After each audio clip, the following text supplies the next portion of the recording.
I'm from VMflame Incorporated. Yeah, there's no intro today. But I'm actually going forward than I did in a previous episode.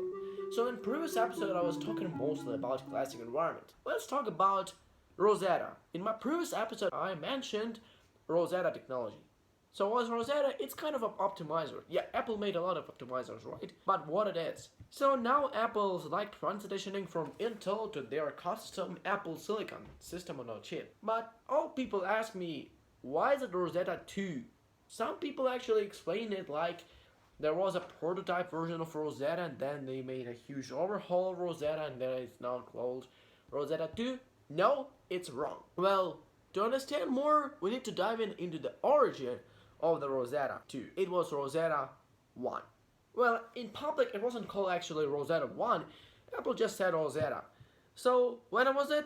In 2006. Before 2006, all Apple devices featured PowerPC processor. Classic environment was also in there. In 2006, Apple decided to transfer to Intel. One big trouble was how to run apps.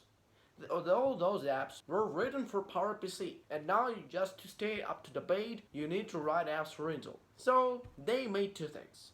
First up, universal apps. So this is kind of optimized code which works for both systems, and for PowerPC and for Intel. So just this app can be run and on PowerPC and on Intel as well. But what's Rosetta? This is also kind of a classic environment, but it's something different. Yeah, I repeat the same words I said in my previous episode, but moving on. So the app is put like in kind of a box. So if an app is written for PowerPC, it runs natively on PowerPC, okay. But if it's should be run on Intel, so it's being put inside Rosetta, and then Intel machine can just run this app because it's like in the Rosetta closing. But why did Apple actually transition now? Why did Apple actually start the transition? And why did Apple do that in 2006? So here's what I need to tell you. So a lot of people said about performance. This is actually right, but this is not full. There are actually two more words that fully change the content of the phrase. Performance per watt.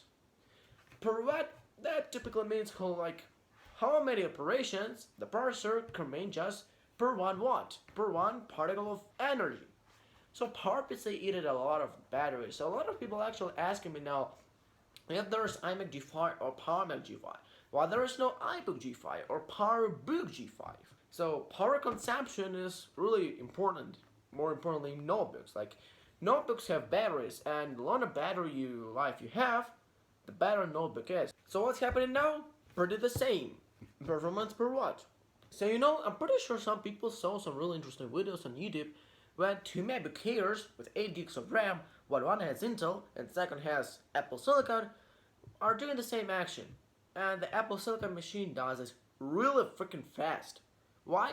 Because of performance per watt. So everything works thanks to Rosetta. Rosetta technology actually saved the day.